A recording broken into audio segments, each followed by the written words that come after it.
transcurso del programa. Así es, no vamos a hablar de operaciones ni de cirugías, vamos a hablar de otro tipo de operaciones, pero de organización, de la organización social, de la lucha que han tenido básicamente los médicos, el sector salud, como decía aquel emblema que habían creado, el sector salud, la salud está enferma en el país, ¿verdad? Entonces vamos a hablar un poco acerca de toda el trayecto que han vivido como salud, organizándose, tratando de llevar propuestas para que sean reconocidos sus derechos. De eso y mucho más vamos a hablar esta noche, Martín. Así es. Acá en esta noche, pues gracias a Dios tenemos la presencia del doctor, que no es ni más ni menos, yo dice, que un patriota. Esta es la hora del patriotismo. El doctor es un patriota porque él simple y sencillamente se encarga de proteger los bienes del pueblo, en su caso especial por su profesión, la salud del pueblo. El doctor es miembro directivo de la Fundación Coronel de Caballería Ernesto Antonio Claramón Rosville, y es, como ya dijimos anteriormente, el jefe del Departamento de Cirugía del Hospital Rosales, un hombre que vive día a día con esa clase social del pueblo más necesitada, con la clase social del pueblo que realmente vive, no vive, sino que sobrevive en estos sistemas, ¿verdad? Entonces, doctor, bienvenido a la hora del patriotismo. Buenas noches. Buenas noches, Martín. Gracias por los conceptos de patriota. Pues sí, somos patriotas. Así es. Luchamos por la población del Salvador. Hemos luchado y continuaremos luchando por las necesidades del pueblo. Las necesidades en general del 80% de la población de este país. La salud, la educación, que son los campos en que yo me he movido, en educación médica, trabajando en la Universidad de El Salvador, como jefe de cirugía también de la facultad y profesor titular. Y desde esos cargos he tratado de crear condiciones para mejorar la preparación del médico, que anda mal en este momento, andamos mal.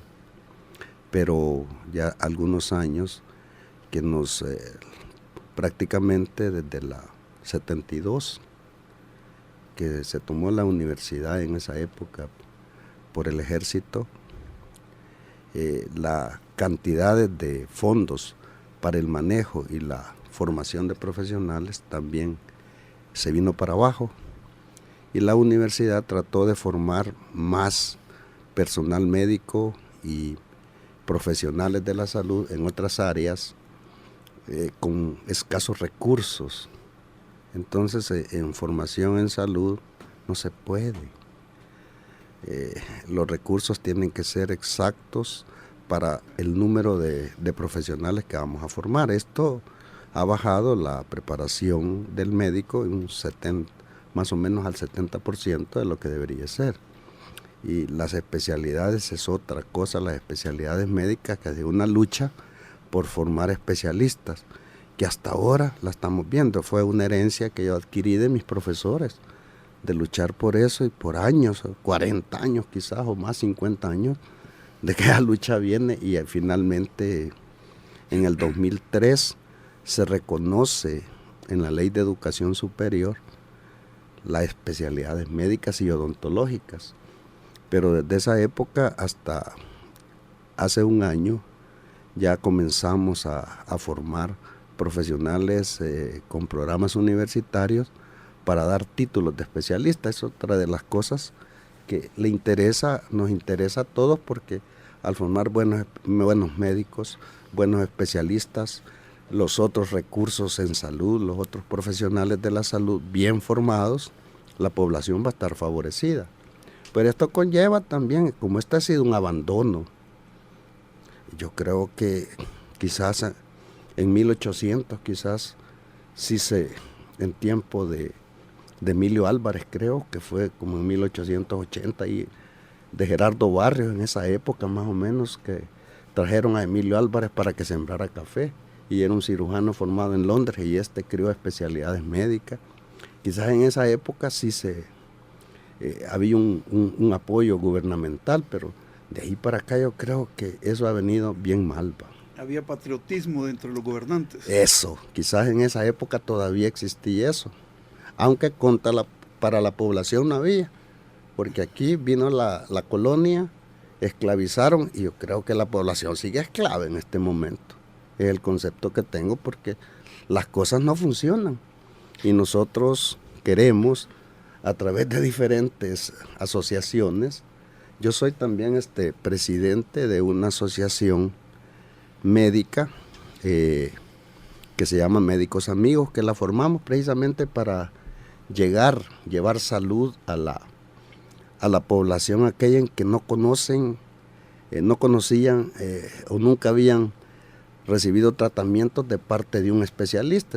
Éramos un grupo como de 30 especialistas, pediatras, ginecólogos, ortopedas, urólogos, psiquiatras, que llevábamos a la gente para tratar de mejorarle sus condiciones de salud.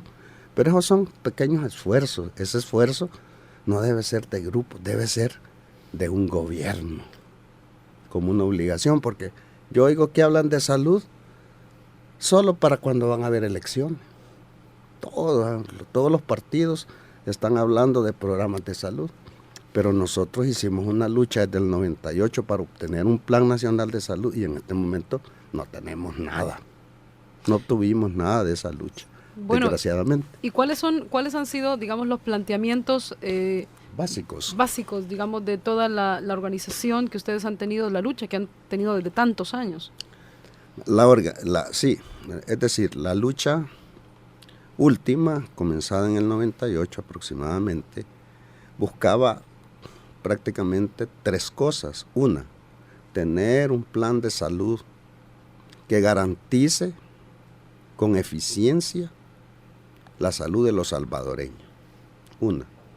Esto conlleva pues mejores hospitales, mejores sistemas, medicina preventiva, formación médica adecuada, formación de especialistas. Todo eso incluye, porque la salud es amplia y la medicina preventiva debe de hacerse correctamente, no como se ha hecho propagandísticamente. Y eso es, en los últimos 20 años que ya la cosa ha sido más grave.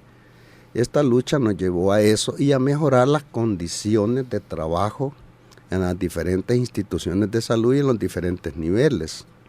Y mejorar, lógicamente, los salarios del personal de salud, porque la gente, si yo les digo cuánto ganaba en colones cuando me expulsaron del hospital por esta lucha, en tiempo de el insigne interiano, se me acusó de todo, menos de homosexual.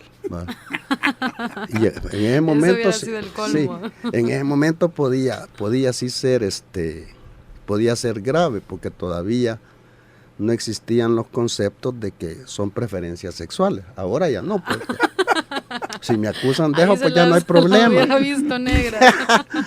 Entonces, desde esa época nosotros hemos venido tratando de mejorar las condiciones de la población, del personal de salud, que es el peor pagado de todo el sistema. Si yo en esa época creo que ganaba como 1.200 colones como jefe del departamento.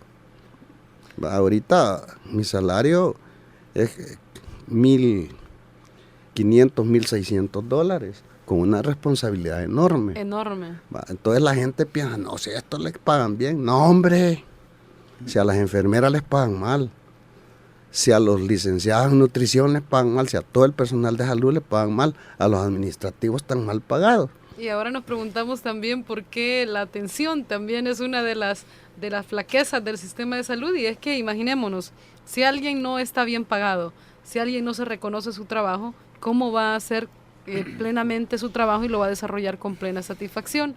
Si cuando a uno le ponen las inyecciones, se la ponen como caiga. Pero ese punto es bien importante. Ese punto es bien importante, por el cual yo he sentido admiración por el doctor, sí, porque realmente o sea, si hablamos, o sea, el aspecto patriotismo no solo implica que un militar o ese tipo de situaciones en las cuales uno piensa que solo en ese sentido, no. El aspecto patriotismo es en el sentido médico, en el sentido leyes, en todo sentido, actuar con patriotismo en cada situación de la vida, porque el doctor lo que me está diciendo, y por lo que yo me he enterado de cómo él se entrega a sus labores por la población, o sea, en otro médico simplemente dice, bueno, yo la verdad lo que necesito ganar billetes, yo agarro, lo que necesito es dinero, el consumismo es el que nos abarca, porque yo necesito dinero y aquí no me pagan lo suficiente, yo me voy por otro lado, soy un buen médico, voy a ir con que hay uno, con que andaba el indio Ticuna y el cacique Cansá sacándole a todo un montón de gente con las curas. Doctor, una pregunta, este programa lo están escuchando unos compañeros de mi hija Valeria, porque yo pienso que hay que saberle despertar conciencia social desde la infancia, ¿verdad? Ese es uno también de las misiones que yo he procurado tener en un futuro con el programa de la Fundación en general. ¿Cuántos niños están muriendo de hambre en el año en El Salvador? Bueno, casi toda la pobreza que el actual gobierno dice que la ha disminuido, creo que es una de las más grandes mentiras que están echándose, porque la pobreza ha aumentado. Si este país se encuentra en una crisis económica sin que sea repercusión de la crisis económica en Estados Unidos, todavía no nos ha llegado esa ola.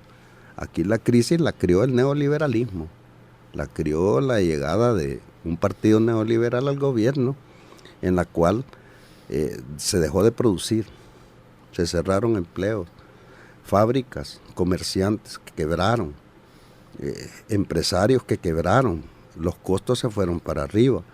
Para rematar, unos años después nos dolarizaron.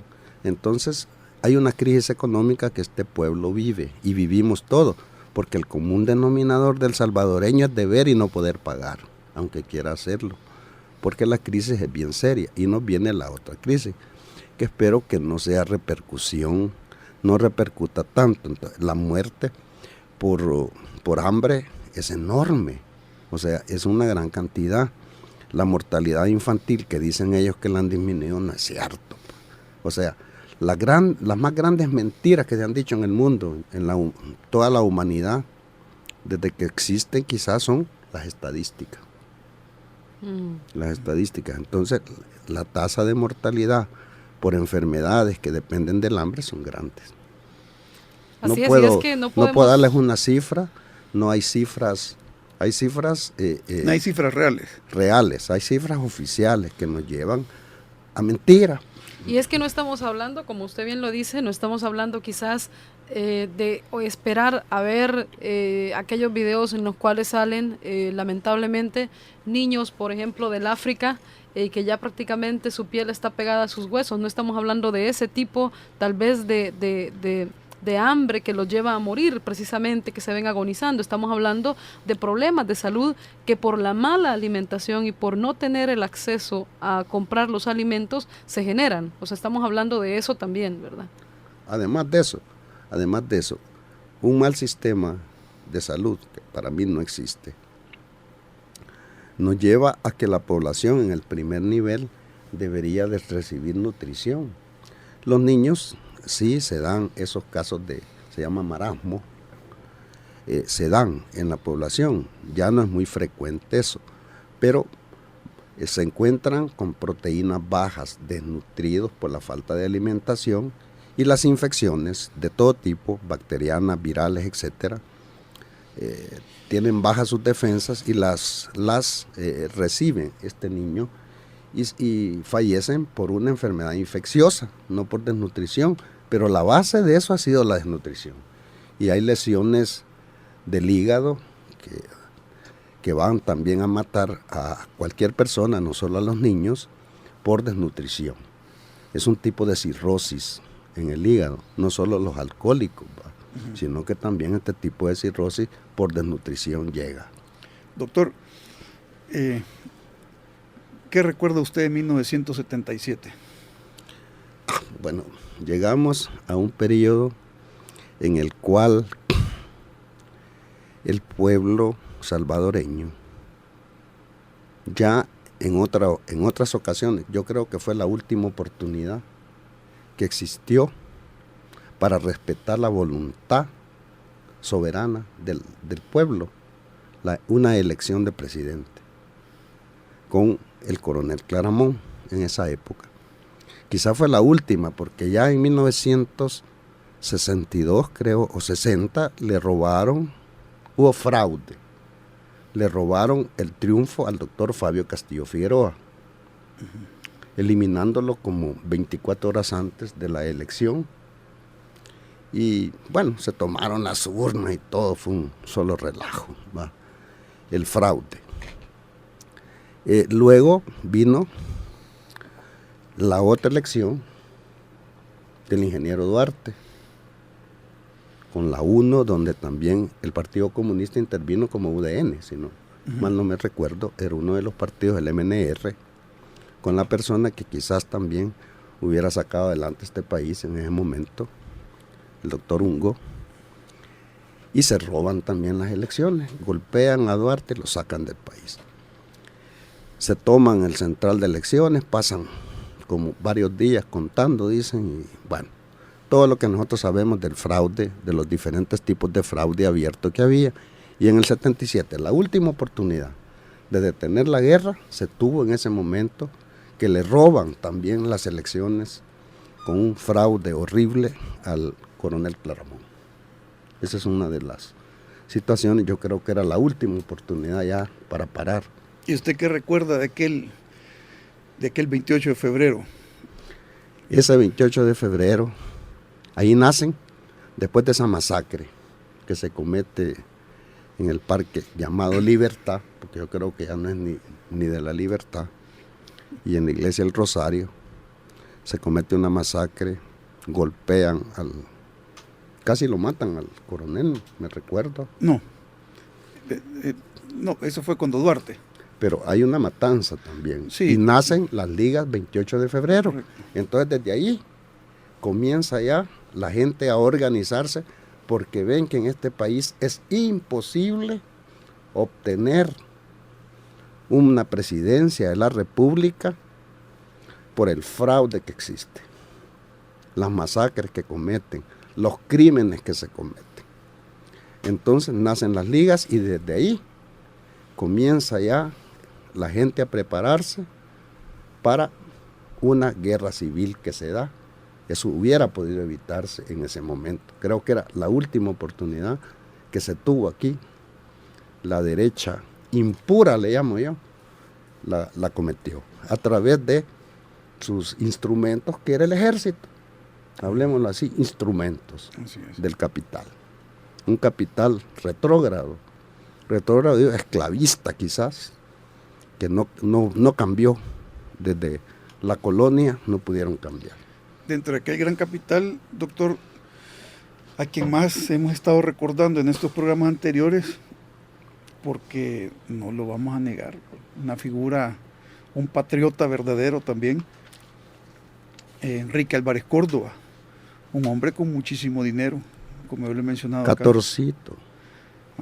Un hombre con muchísimo dinero y que estuvo dispuesto a sacrificar hasta su vida, como la sacrificó, pues, porque lo asesinaron vilmente, ¿verdad? Sin tener necesidad de él, pues.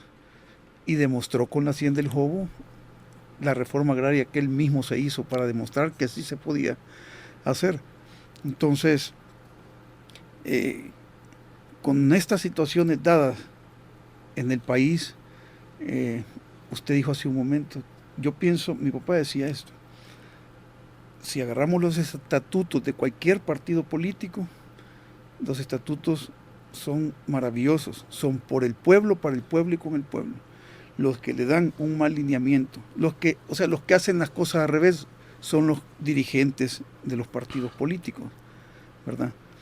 En aquellos momentos, yo siempre he estado recordando la situación de aquel mal llamado coronel Arturo Armando Molina, que no fue ni es más que un asesino, ¿verdad? Porque no escatimó en ordenar la masacre de la Plaza Libertad, a donde las personas que lo vivieron y los que estábamos muy al tanto de esa situación, nos dimos cuenta de que ahí murieron niños, ancianos, mujeres, hombres, murieron seres humanos de toda la edad.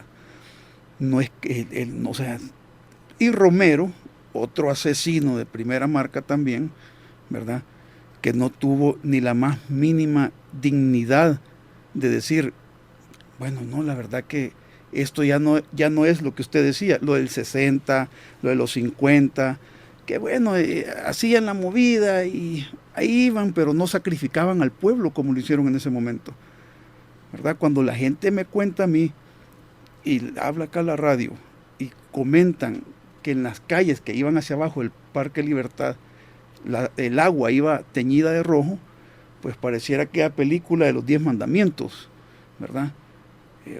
Pasa por la mente esa imagen. Ok, entonces, esas situaciones, las que venimos a hacer relevantes del programa es el patriotismo, ¿verdad? O sea, el patriota es el que defiende los intereses del pueblo, el patrimonio del pueblo, ¿verdad? Entre ellos, como decía, su persona. Usted decía hace un momento, doctor, que las personas que inculcaron esto en personas como usted, ¿a quiénes recuerda usted en esto? ¿Cómo? Este pensamiento a mí me viene porque recordemos, Anastasio Aquino trata de liberar al indígena de la esclavitud. Feliciano Ama, Farabundo Martí, toda esta gente, Feliciano Ama, lo comprometen diciendo que es un movimiento comunista. No, para nada, es un movimiento de que el indígena salvadoreño quiere salir de esa esclavitud, quiere que se le respete, quiere tener derechos. Y está la masacre del general Martínez en esa época. Y los grandes errores que se cometieron también pues por el mismo grupo de Feliciano Ama. Hay que reconocer que hubo un desorden, no había quien dirigiera. Parece ser que Farabundo ya estaba preso.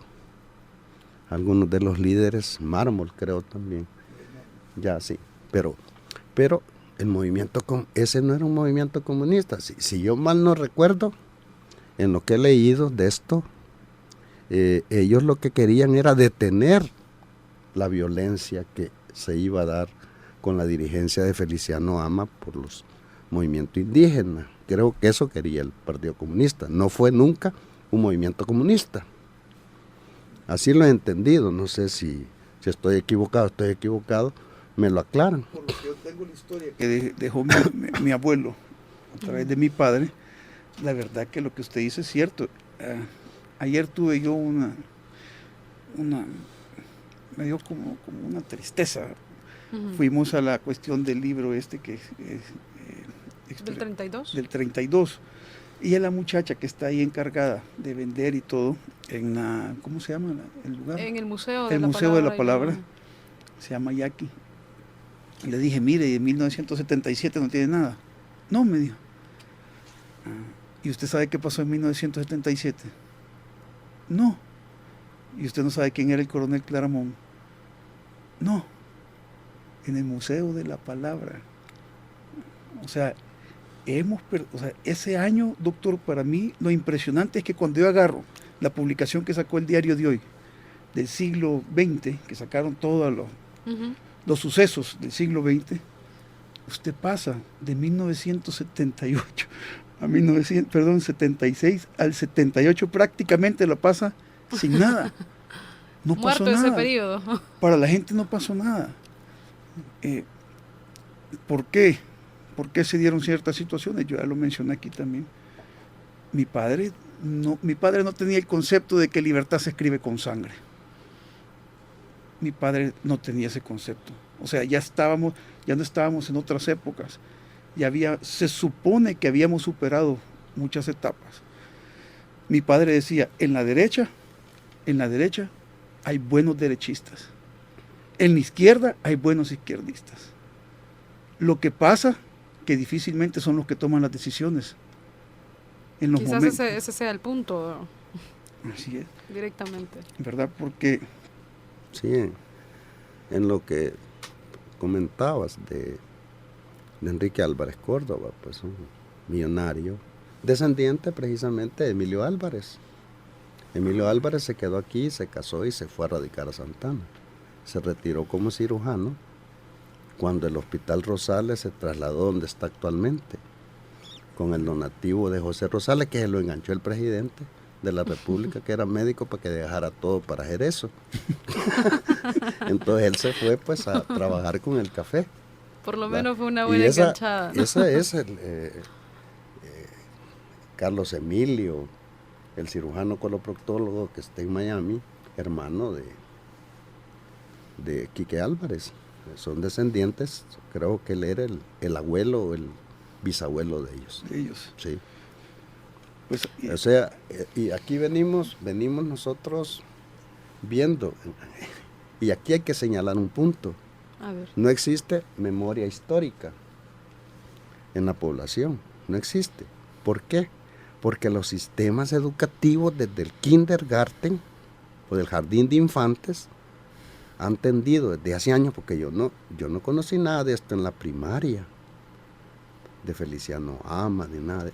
Nunca conocimos nuestra historia. Quieren dejar en el olvido. Ajá. Entonces toda la historia, lo que dicen es otra cosa, pero no nos enseñan. Entonces los sistemas educativos tienen que ser cambiados en este país también para que progresemos. Y yo pienso, bueno, y también habría Porque que ver el papel de los medios de comunicación en esto. Claro, hay que ver los errores que se cometieron en la historia para no volverlos a cometer.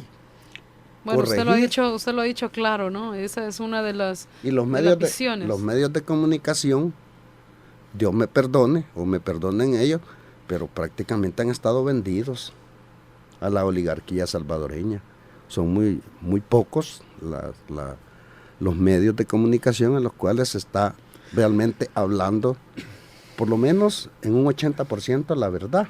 De ahí el éxito de Mauricio Funes, pues el haber sido una persona, un periodista que defendió siempre los derechos humanos y la justicia social. Nada que ver con el comunismo tampoco. Doctor Guardado, dentro de, usted decía, y recordará quizás también los principios que le fueron inculcados, en su caso, por parte de sus maestros. Usted estudió en la Universidad Nacional. Sí. ¿Y se recuerda usted de alguno de los nombres de esos docentes a los cuales usted llama, que le dieron esos principios para que ahora usted piense como piensa? Porque cuando nosotros normalmente vemos, y el común de la gente, cuando mira a un médico, lo que piensa es que son gente de billete, que hacen billete, que usan la salud para hacer billete. No, si hacemos. Y hacemos. Bueno. Bueno, pero es una realidad. Y sí, entonces, y la gente así lo ve. O sea, prácticamente se ve como que si el tema de la salud, los médicos lo conciben ya como un bien para lucrarse y no realmente para beneficio de la misma población. Sí, fíjese que en mi época yo tuve la suerte de tener buenos profesores que a mis 17, 18 años, me sirvieron de ejemplo por sus actitudes, por la defensa de la población, por la defensa de derechos humanos, que buscaron la justicia social. Fabio Castillo Figueroa, la doctora María Isabel Rodríguez, y ya eso fue en la parte básica de la medicina. Para mí yo trabajé varios años con ellos en investigación.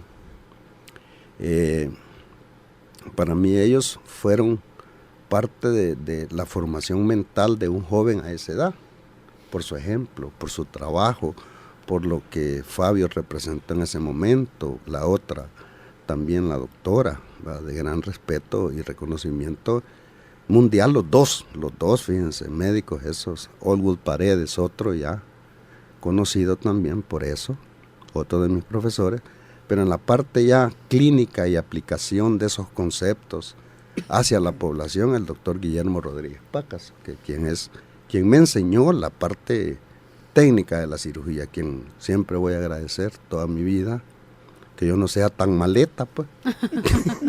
¿Va? Y ese trato humano a la gente, ese respeto a la gente, esas cosas son situaciones que se dan en la formación de uno, pero desgraciadamente los sistemas han cambiado, entonces los muchachos, hay profesores, y debo decirlo, que no deberían de ser profesores, porque con su mal ejemplo enseñan mal al estudiante. El ejemplo de un profesor tiene que ser un profesor correcto, un profesor que dé buen trato al enfermo, al paciente, a la gente, aunque no esté enferma, tiene que ser respetuoso de todas las personas. Y eso no se da. Entonces, desgraciadamente hay gente que habla mucho, pero son los que peores cosas hacen, violentan y tratan mal a las personas. Y ahí están. Y son profesores. Desgraciadamente, con esos malos ejemplos, la formación de las carreras profesionales médicas andamos mal. Y es que también a eso se suma, quizás también es bueno, hablando de la calidad humana con la que debe de contar un médico, y no solamente un médico, sino todos los profesionales y todos, pues como ciudadanos. Pero llamaba la atención también, y cito el caso que denunciaban hace unos días, el hecho de que inclusive las mismas alumnas tienen que hasta vender, de alguna manera pues negociarse con los docentes para poder ellos pasar materias inclusive. O sea, ese es un caso que se viene ya denunciando desde hace bastante, que es como, digamos como algo que ya se sabe, pero que nadie hace nada porque en realidad eso se modifique. Sí, miren, esa es una denuncia que se viene haciendo desde hace años, pero son denuncias que son bien difíciles de comprobar. Uh-huh. El último que se ha publicado, eso no tiene ningún valor académico ni científico, no sigue el método científico, la investigación esa, no se les explicó a la gente, no se le pidió permiso a nadie para hacerlo. Es una encuesta que persigue fines políticos uh-huh. y de destrucción de personas. Qué interesante que lo aclaren. Uh-huh. Ahora, que eso se da, si se da y se lucha contra eso, todos luchamos para que eso no se dé, pero no es tan escandaloso como lo que aparece. Es que el darle la mano a alguien ya es acoso. El saludar a alguien así, de una palmadita, también es acoso. Y la encuesta de ese trabajo, las preguntas de una mala encuesta, no coinciden con las conclusiones. Entonces no tiene ningún valor académico ni científico, no siguió el método científico. Y lo que llama la atención también es el hecho de que no haya sí, es un grito, sí, es un grito de alarma. Concreto, digamos, sí. que se haya llevado a la justicia. Sí. Eso, por no, es un grito de alarma, uh-huh. que tenemos todos que tener el cuidado que esas cosas no se den. Uh-huh. Pero aquí existe también, y yo como profesor lo he tenido, ofrecimientos por notas. Sí. O sea, de las dos partes, ¿va? Entonces, antes nosotros dábamos revisiones de exámenes cara a cara y en ese momento lo veíamos, ¿va? Y también el abuso de algunos, que por cierto hice que se fueran pues en ese momento, y niñas que también, o sea, es un vaivén uh-huh. de esta cosa. Doctor, una pregunta. El nombre Katia Miranda, ¿qué le dice a usted? El crimen más horrible y una vergüenza para la justicia, así entre comillas, para El Salvador. Pues, ¿cómo es posible que no se haya hecho una investigación correcta, que se hayan borrado todas las evidencias y se destruyera la escena del crimen? Es decir, es algo bochornoso para el país y algo bochornoso para la justicia salvadoreña, y se deja en el abandono eso para no hacer una investigación. Mire, yo quisiera creer que por aquí, no solo en esto, se ha acusado al padre, al abuelo, pero son acusaciones que se han hecho, pero no ha habido ninguna comprobación de eso, pero sí una relación con la Policía Nacional Civil, sí ha existido, porque uno de los parientes también era miembro en un cargo gerencial en la PNC en ese momento, y eso no se ha investigado, y tendrá alguna relación con el narcotráfico eso. Doctor, lo más, no le llamemos triste, no, lo más impresionante para mí es saber que en una visita que hizo hace unos días el ex embajador William Walker a El Salvador, insistió tanto con ciertas personalidades de ese caso, que otra gente tiene que venir de otro país a decirnos, miren, eso que sucedió es una vergüenza, o sea, es algo realmente precario dentro del sentido humano. Eso no, o sea, no tiene que volver a suceder, y si eso se queda en el silencio va a volver a suceder. ¿Por qué le toco el caso? Porque yo lo relaciono con el caso del fraude electoral contra mi padre, el coronel Claramón. Si no se hablan las cosas, doctor, se vuelven a dar, porque todo queda en el silencio y el silencio trae olvido, ¿verdad? Entonces, traigo a reseña esto porque realmente una niña de esa edad, en la completa y total inocencia de un ser humano, o sea, con lujo de barbarie, todo lo sucedido. Quería saber yo su impresión acerca de... No se habla tanto de eso, que si no se reabre este caso, yo creo que el sistema judicial en este país ha fracasado completamente, ha colapsado, como colapsó el sistema de salud, igual. O sea, y los señalamientos entonces también de otros ex embajadores de Estados Unidos que han estado en el país y que han señalado duramente a la justicia salvadoreña, precisamente a la Corte Suprema de Justicia, a todo el sistema, que en realidad se los han dicho una y mil veces. O sea, hay que hacer algo por el sistema judicial. Pero, o sea, lo más duro de esto, doctor, y yo dice, lo más duro sí, es que no vemos ninguna bandera política, no vemos a nadie de ningún partido político levantar la voz y decir, ¿qué pasó con este caso? A nadie. Todo el mundo se queda callado y se resguarda, unos de un bando y de otro. Es ahí donde yo digo, el patriotismo, ¿dónde está el patriotismo? Si hay que cuidar a nuestra infancia, a nuestros infantes, a nuestros jóvenes, hay que cuidarlos y nos quedamos callados. Y precisamente se había criticado mucho este caso cuando todavía pues estaba celebrando y se hizo aquí una cumbre de presidentes enfocado a la juventud, y hubo esa pregunta en la población, pues en el sentido de decir, también Katia Miranda hoy en día tendría 18 años aproximadamente, formaría parte de ese grupo al cual básicamente de los jóvenes a los cuales por los cuales ahora se está celebrando esa cumbre de presidente, ¿verdad? Y por los cuales se están creando supuestamente políticas para el desarrollo de esos jóvenes. Cuando tenemos todavía en la memoria, y creo que ese caso pareciera que fue ayer, a la gente le ha quedado tan grabado el caso de Katia Miranda, y creo que el hecho de mantener vivo ese caso ha sido más de la propia población que de las mismas instituciones que les corresponde hacer su trabajo. Y de las compañeras del colegio, pues, porque todos los años están solicitando que se reabra ese caso.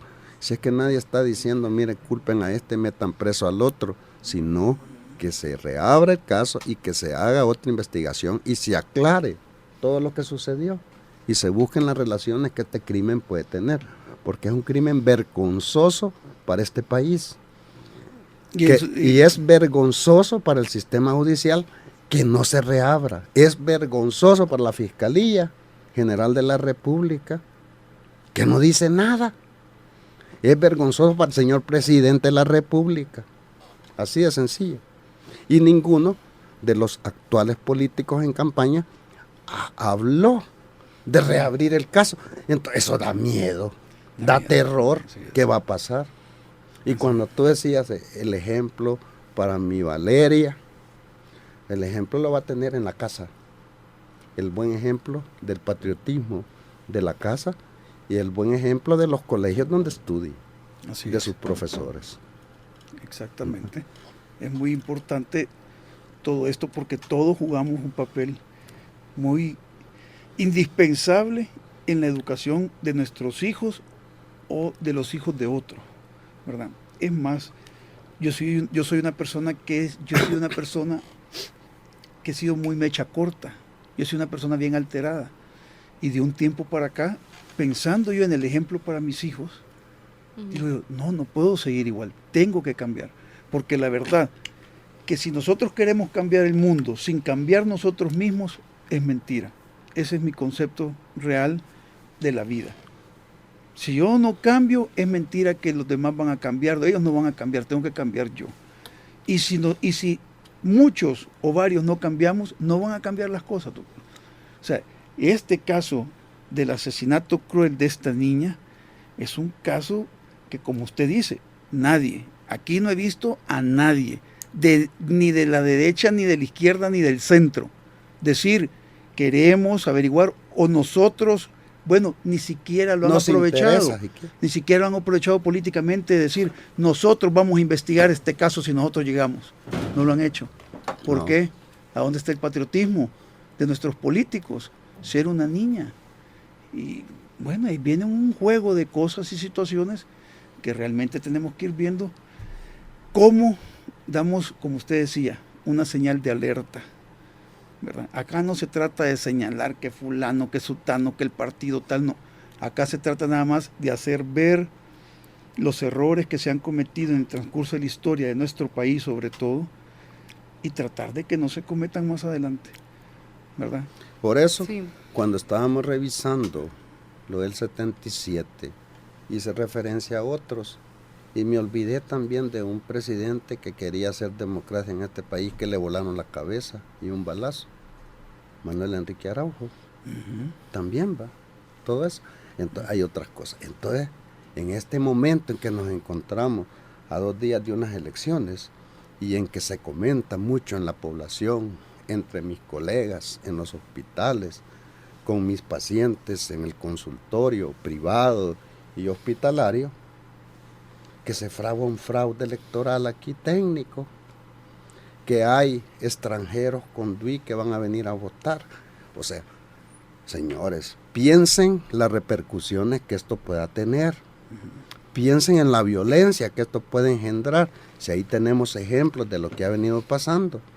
Hay que hacer elecciones transparentes, completamente transparentes, y que los observadores internacionales realmente intervengan, que vean, que señalen, y cada uno de nosotros como salvadoreños, como ciudadanos de este país, si encontramos alguna anomalía, señalarla inmediatamente, porque no podemos dejar pasar otro fraude y otra desgracia en este país. No queremos más desgracias. ¿Quieren que les lea uno de los señalamientos de los que usted hablaba, doctor? Sí. Pues aquí nos ha llegado al 3500. El siguiente mensaje dice: hola radio mi gente, quisiera por medio de ustedes poder denunciar a estos sinvergüenzas que en las radios de hoy en día, después del cierre de campaña, siguen. También una denuncia que va relacionado con lo que usted decía. Nosotros los de Santa Rosa de Lima denunciamos que ya están entrando los nicaragüenses que están duizados y lo están haciendo por playitas, Chiquirín, Playas Negras y El Amatillo. Los están metiendo en buses amarillos y los están hospedando en el hotel El Tejano. Esa es la denuncia pues que hacen las personas que viven precisamente en Santa Rosa de Lima y que están diciendo, bueno, ya se está preparando gente de Nicaragua para que vengan y voten, o sea, y sumen a la votación. Esto debería ser, en primer lugar, debería ser conocido por el que no le tenemos confianza, pues el Tribunal Supremo Electoral. El Tribunal Supremo Electoral debería ser conocido y los observadores internacionales conocer de esto y que vayan a reconocer la denuncia que se está haciendo. Es una denuncia bien seria, bien señalado todo. O sea, aquí no puede ser un chambre, pues, no puede ser algo de corredores, es algo puntual. Así es, vamos a a escuchar. Tenemos una llamada. Buenas noches, adelante. Sí, buenas noches. Tenemos en la llamada telefónica al señor David Trejos, miembro del Partido Demócrata Cristiano durante muchos años, miembro al cual se han encargado de hacerlo a un lado, ¿verdad? Pero una persona que estuvo presente en el Parque Libertad, que estuvo presente en la campaña política de mi padre en 1977. David, buenas noches. Buenas noches. Buenas noches, David. Buenas noches, David. Buenas noches, don Martín. Acá, David, expresando pues la preocupación del pueblo con respecto a los fraudes electorales, queriendo saber cuál es su recuerdo de los fraudes electorales del 72 y en especial del 77, cuando se realizó la masacre de aquellos cientos de personas en la Plaza Libertad. Sí. Bueno, creo que la cultura del fraude prácticamente era un instrumento en esos días para mantener el poder. Pero realmente el poder popular fue mucho más fuerte y la participación del humanismo cristiano fue, con todos los sacrificios, logró ir madurando para entrar en una concepción democrática. Y aquí tenemos que recordar en el 72 el liderazgo del presidente Duarte y en el 77 el liderazgo del coronel Ernesto Claramón. Realmente hubo una motivación popular que, a pesar de los diferentes fraudes, seguíamos participando y luchando para construir la democracia, y así logramos llegar para vencer la democracia. Y a pesar de lo tremendo del 77, cuando nos sacaron de la Plaza Libertad y tuvimos que refugiarnos en la iglesia del Rosario, y al día siguiente pues salimos al exilio, el coronel Ernesto Claramón a Costa Rica con el doctor Morales Serlis, y yo y otros grupos, y yo y otros compañeros, Roberto Viera y otro amigo, salimos al exilio a México. Realmente quisiera hacer notar, en especial, la resistencia humanista que mantuvimos los demócratas cristianos acompañando a estos dos líderes grandes en el país, al presidente Napoleón Duarte y al coronel Claramón, que realmente ellos, su fortaleza y su testimonio han servido para construir la democracia. Esto es la historia. La historia realmente muchas veces es tergiversada por algunos intereses, pero creo que con el tiempo la situación va tomando su rumbo y va quedando claro como sedimento puro, como ya realmente el oro puro de la verdad. Y en esto sí tenemos que decir, los constructores de la democracia han sido las personas que han participado en esta construcción democrática. Ok. David, en la amistad y el cariño que nos enlaza con la confianza que nos tenemos, una pregunta. Sí. ¿Y por qué al expresarse, tanto usted como la mayoría de la gente, se expresan el expresidente Duarte y el coronel Claramón? ¿Acaso no ganó mi padre las elecciones de 1977 como presidente de la República? Sí. Aquí en este sentido decimos así: el expresidente Duarte, porque él sí lo reconoció después y fue electo en un futuro. Realmente es cierto, es un error, porque los dos realmente fueron elegidos, lo que pasa que no fueron reconocidos. Y realmente quizás es un error acostumbrado ya que tenemos en ese asunto. Pero creo que tiene razón en este sentido. Tanto el uno como el otro, el presidente Duarte fue elegido una vez y no reconocido. Y después fue electo otra vez y sí reconocido. Y aquí tiene razón también. Y ahí yo admito mi error totalmente. También el coronel Claramón fue electo presidente, por lo tanto es un expresidente electo no reconocido. Que no reconocido legalmente, entre comillas, en ese momento por los que dirigían pues la situación económica, dirigían la situación política del país. Aunque sí fue Pero legítimo, ahí sí pero no acepto fue yo, reconocido como se llama, legalmente. mi error. Así debe de ser. Tanto entonces don Napoleón Duarte como el coronel Claramón, los dos fueron, se les fueron electos, y el Consejo Supremo Electoral en ese tiempo, que era el Consejo Central de Elecciones, por supuesto, ratificaba a la persona que designaba en ese momento pues la gente que estaba en el poder, que era pues una estructura tambaleante ya en esos momentos. Porque O sea, después realmente en el 79 se inicia realmente el proceso que va a culminar después en 1979, que se va madurando hasta que se logra cambiar el rumbo de la historia de este país, con el 15 de octubre del 79.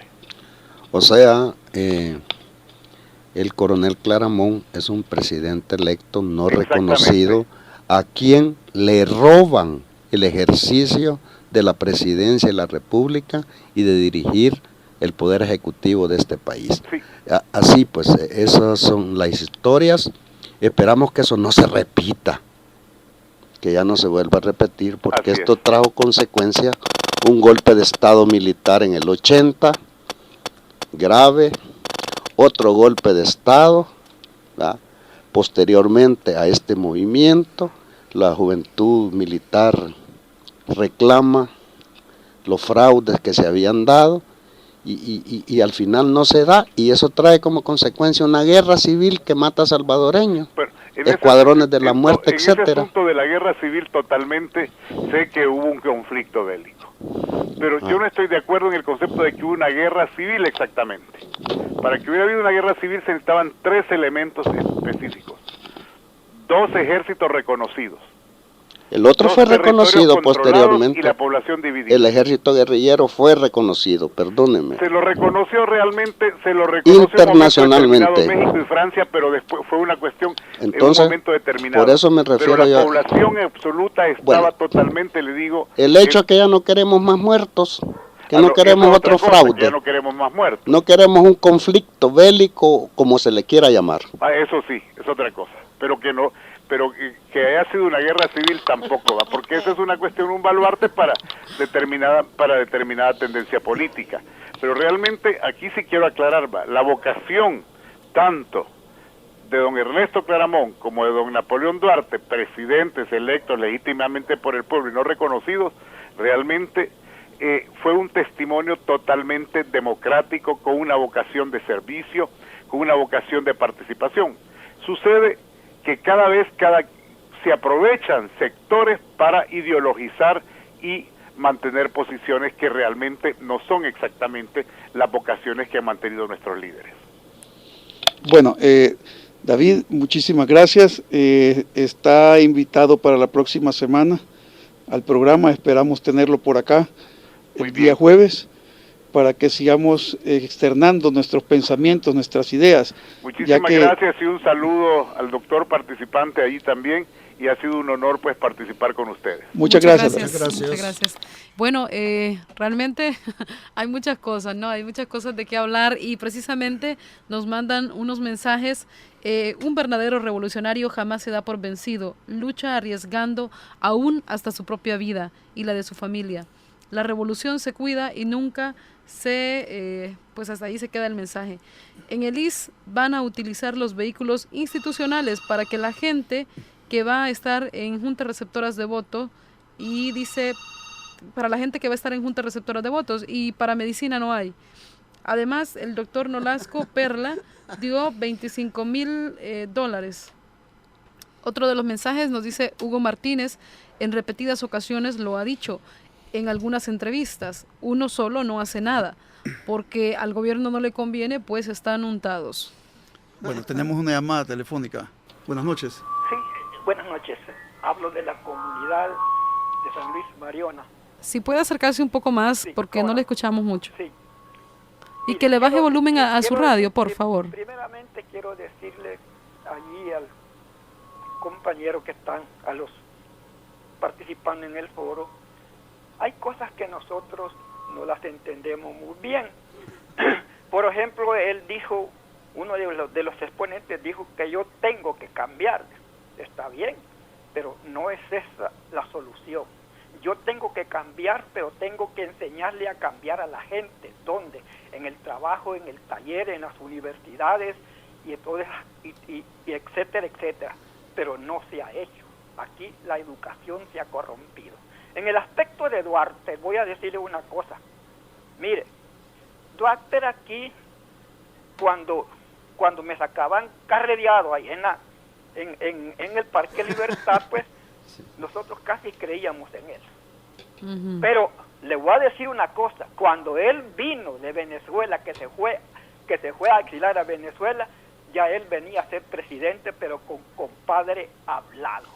En el aspecto que usted generaliza también con los diputados acerca de del nombramiento de las personas, como la Corte Suprema de Justicia, como el señor Garril fiscal, como el de la Corte de Cuentas, no pueden ustedes generalizar a llevarse de encuentro a todos los diputados.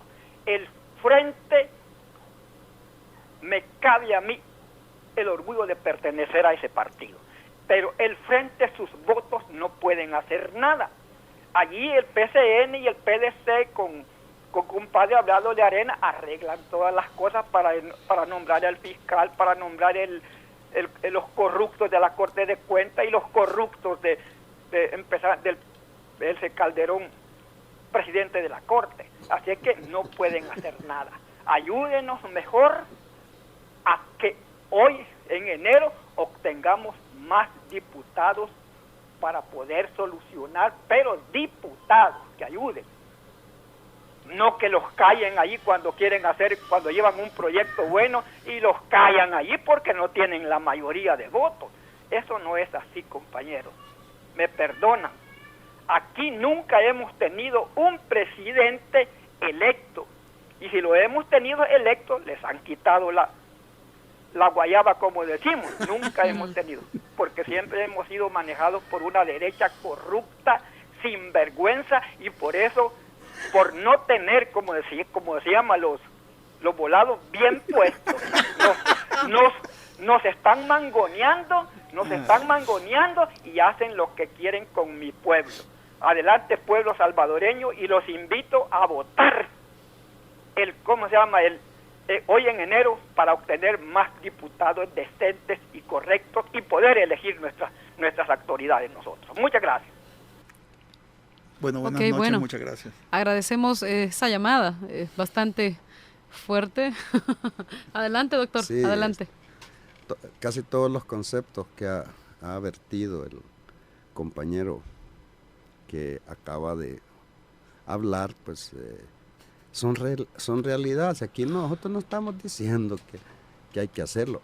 Ya sabemos que todo no sirve, que tenemos que cambiarlo, tenemos que cambiar toda la educación, la salud, etcétera.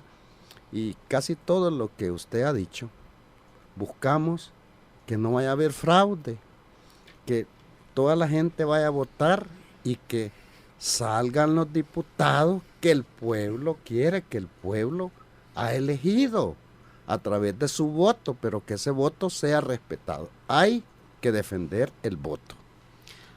Muy bien, y realmente pues la gran tarea de todos es esa, precisamente transmitir a las futuras generaciones, a las generaciones que ya tenemos, digamos, en camino, ¿verdad? Convertirse los futuros ciudadanos ya con derecho a votar. Creo que es importante la labor de la historia, de dar a conocer la historia, y sobre todo también que independientemente gane quien gane las elecciones, yo considero, y es una opinión muy particular, pero independientemente de eso, si, por ejemplo, ¿verdad?, si ganara el FMLN en este caso, que es el que tiene más probabilidades, sí, lo que no se vale es que también vayan en un momento determinado a actuar de la misma forma, nada más favoreciendo, digamos así, a los suyos, y no reconociendo los valores que hay, como usted lo dice. En la derecha hay buenos también, o sea, hay gente buena, hay gente que también hace su parte, pero que, como usted decía, no toman decisiones. Entonces, en todos lados, como dicen, pasan cosas buenas y pasan cosas malas. Sí, y antes de finalizar el programa, estamos ya casi finalizándolo. Primero Dios, el día lunes vamos a tener la entrevista vía telefónica a Monseñor Ricardo Uriostes, quien es el encargado del aspecto de la fundación de Monseñor Romero, acá en El Salvador, y también al padre Walter Guerra, ¿verdad? Persona muy cercana a Monseñor Oscar Arnulfo Romero, quien le tenía un gran cariño, un gran respeto y admiración a mi padre, lo cual él lo expresa en unas cartas que traje yo acá con mi hermano, que las tiene, mi hermano Neto, él las tiene, se las trajimos al pastor William Chamagua, él las leyó, ante los radioescuchas, le trajimos las originales y unas copias, que le dejamos las copias. Vamos a hacer una entrevista a ellos, pues, ¿verdad? Y yo lo único que les puedo decir, pueblo salvadoreño, antes de las elecciones del día domingo, les deseo lo mejor, que Dios nos permita elegir a los mejores y que los que tomen las decisiones en el país, en la República Heroica de El Salvador, sean los mejores patriotas que El Salvador tenga. Incito, motivo, llamo a los políticos, actuemos con patriotismo, seamos patriotas, olvidémonos del ganguerismo y otras situaciones. Pensemos primero el pueblo, segundo el pueblo y tercero el pueblo salvadoreño. A mi amada madre, Gloria Villafañe, viuda de Claramont, primera dama de la República, por la voluntad popular, por la decisión del pueblo en 1977. Te amo mucho, Madre Santa, que Dios nos bendiga, y un reconocimiento a mi padre, el señor presidente de la República de 1977-1982, por la voluntad del pueblo y por reconocimiento del pueblo salvadoreño. Doctor, para que se despida de la radio escuchas. Un último comentario.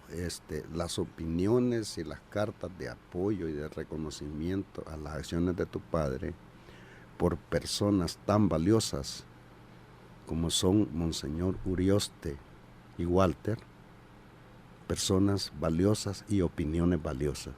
Esas cosas tienen que darse a conocer, porque ellos son gente realmente que lucha por su pueblo. Son patriotas también, son verdaderamente patriotas. Y luego pues desearles buenas noches a todos, un éxito y recomendar a los ganadores. Vuelvo a hacer otra recomendación, no cometan los errores de los ganadores anteriores de favorecer a sus parientes, a sus amigos y a los miembros del partido. Busquen a la gente por capacidad, por dignidad, por conocimiento, por académicos, gente que pueda servir adecuadamente a este pueblo. Me sumo a esa petición. También, pues bueno, decirles que ha sido un gusto, un placer estar con ustedes, haber estado con ustedes esta noche, y sobre todo tuvimos la compañía del doctor Melvin Guardado Ramos, jefe de cirugía del Hospital Rosales. Muchísimas gracias por todo su aporte. De verdad que uno ve a un médico y no se imagina todo lo que también tiene que contar y tiene que dar todavía a la población. Muchas gracias, doctor. Uno ve a un médico como el doctor. Exactamente. Y no vemos al patriota. Gracias a ustedes por los conceptos. Yo quisiera, si así me conceptúan a mí, que hubiéramos muchos más de esa manera, muchos más que pensemos de esa manera y que defendamos los intereses de la gente. El comercio es comercio también, pues, o sea, nadie, yo trabajo en clientela privada también, pues, ¿verdad? Pero siempre estos conceptos de humanismo van dentro de eso, pero atiendo igual a mi paciente en la clínica privada que al paciente en el hospital, con dignidad, con respeto. Y eso lo pueden decir mis pacientes, ellos pueden reconocer eso. Esperamos los mensajes. Esperen, hablen. Muy buenas noches. Buenas noches.